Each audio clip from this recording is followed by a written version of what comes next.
More than 6.7 million defective and unused ballots for the 2025 midterm elections have been destroyed.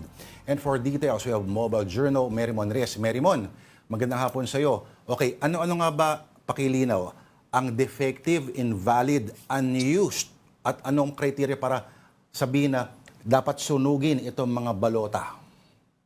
Tama yan. Doon kasi sa 68 million na mga ipinrentang balota para sa national local elections na nakatatapos lamang, meron kasi ditong ginagawa na manual validation at saka machine validation. Dito, una, titignan kung mababasa ba no automated counting machine yung mga balota. Tapos yung sa manual validation naman, titignan nila kung meron nga bang defectiveness itong mga balota. For example, yung nakitang lagpas 6 million na mga official unused ballots na sinimulan na yung kanilang destruction and disposal, yung ilan sa mga ito, ang reason kaya hindi sila official na ginamit talaga ay dahil may discoloration, merong smudged ink, merong walang print sa likod ng balota, meron namang yung mga lukot daw, or hindi nababasa ito ng automated counting machines. So hindi na yun nakalabas mula doon nga sa National Printing Office, itinabi na siya. At starting today until June 30 ay isinasagawa na yung manual na pagpupunit dito pahalang. Tapos sabay-sabay iipunin daw ang mga ito at dadalhin sa isang tunawan sa Pampanga.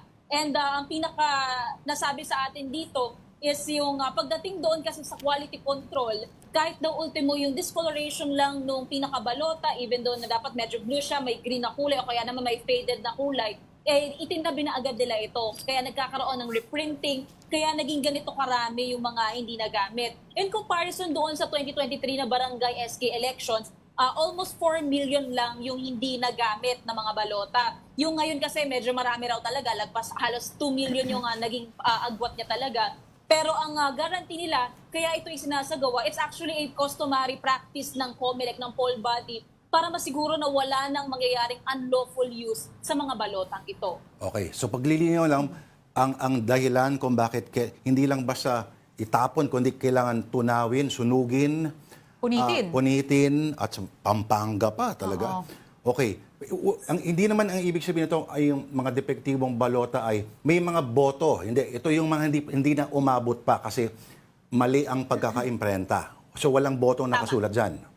Tama, wala. Malinis itong mga balotang ito. Yung ibang mga na-report natin ng mga balota na nagkaroon ng problema doon mismo sa mga presinto, ang ginagawa doon is pinupunit at nasa loob yun ng ballot boxes mismo ng voting precincts. And it will remain there until wala na daw election protest na ipa-file. Kaya kasi nandoon pa yung mga ipinunit na yun, yung mga may mga problema doon sa naging botohan sa presinto na yun, kaya pinunit na yung balota o kaya pinalitan ng bago, is kung kakasakali raw magkakaroon ng election protest, sisilipin daw nila mula doon sa ballot box mismo. So to clarify things, lahat ng nakita natin doon sa National Printing Office, hindi na talaga siya nakalabas para doon sa mga voting precincts.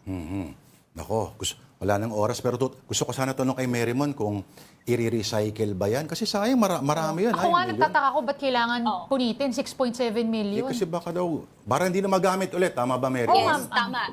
Natanong natin actually pagdating doon sa recycling, if gagamitin ba ito possibly sa susunod pang mga halalan. Kasi meron pa tayong BSK elections, meron pa tayong Bangsamoro parliamentary election within this year. Pero ang nasabi sa atin, after daw kasi nung pinakapagtutunaw, depende na raw kung ano yung magiging decision doon. Pero kasi pagdating doon sa mga papel na gagamitin, depende talaga ito doon sa magiging supplier nila o yung service provider. Kaya baka hindi natin makita itong mga natunaw na papel sa mga paparating pang mga halalan. Kasi baka mamaya ibang system naman ang magdesisyon gamitin. Pero alam mo, Merimon, next time na lang yung tanong ko, konti lang daw nag-file ng SOSE ng mga kandidato. Grabe makapag-celebrate yung iba, pero SOSE rin ninyo, ha? Statement of yung mga nagasto sa election. Pero anyway, maraming salamat sa iyo. Ang ating Mobile Journal, ganda ng kilay ngayon, Merimon Reyes.